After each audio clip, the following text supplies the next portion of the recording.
একাদশ দ্বাদশ শ্রেণীর রেজাল্ট পাবলিশ হয়েছে। প্রত্যেকে নিজের নিজের স্কোর দেখতে পেয়েছেন, ভেরিফিকেশান লিস্টও প্রকাশিত হয়েছে।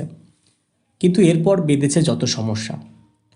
60-60 নম্বর পাওয়া সত্ত্বেও বা ভালো রেজাল্ট করা সত্ত্বেও অনেকেই ভেরিফিকেশানে ডাক পাননি, কারণ এ পথের কাঁটা ছিল এক্সট্রা 10 নম্বর।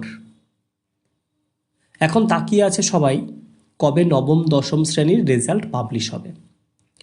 এর আগে দৈনিক সংবাদ মাধ্যম সূত্রে প্রকাশিত হয়েছিল আগের সপ্তাহেই রেজাল্ট পাবলিশ হওয়ার কথা, কিন্তু নির্ধারিত দিনে তা হয়নি। আমি এ নিয়ে একটা ভিডিও বানিয়েছিলাম। বরং সেদিন একাদশ দ্বাদশের ভেরিফিকেশান লিস্ট প্রকাশিত হয়েছিল। তোমরা সোশ্যাল মাধ্যমে অলরেডি জানতে পেরে গেছো। আবার আজকে একটি দৈনিক পত্রিকায় খবর করা হয়েছে আগামী শনিবার নবম দশম শ্রেণীর রেজাল্ট প্রকাশিত হবে।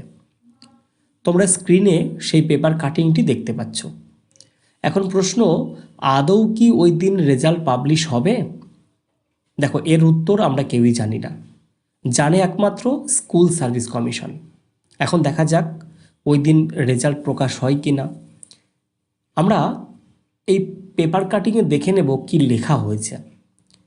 দেখো, লেখা হয়েছে আজকালের প্রতিবেদন এটা। স্কুল সার্ভিস কমিশনের নবম দশমের শিক্ষক নিয়োগের ফল শনিবার প্রকাশিত হতে পারে।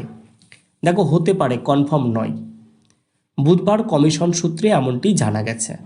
ফল প্রকাশের যে কাজ চলছে তাতে শনিবারই ফল প্রকাশের সম্ভাবনা প্রবল। ধরে নেওয়া যায় শনিবারই প্রকাশিত হবে।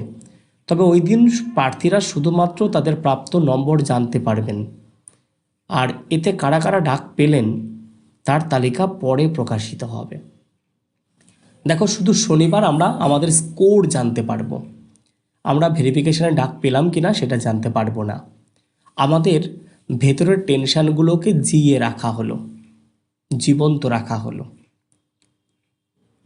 একসাথে যদি দুটো তালিকায় প্রকাশিত হয়ে যেত তাহলে ভিতরে টেনশানটা কমতো, কিন্তু কমিশন তা চায় না, আমাদের দগ্ধে দগ্ধে মারতে চাই। যাই হোক, এই কটা দিন আমাদের অপেক্ষা করতেই হবে। দেখা যাক নবম দশমের কাট অফ কত দূর নামে।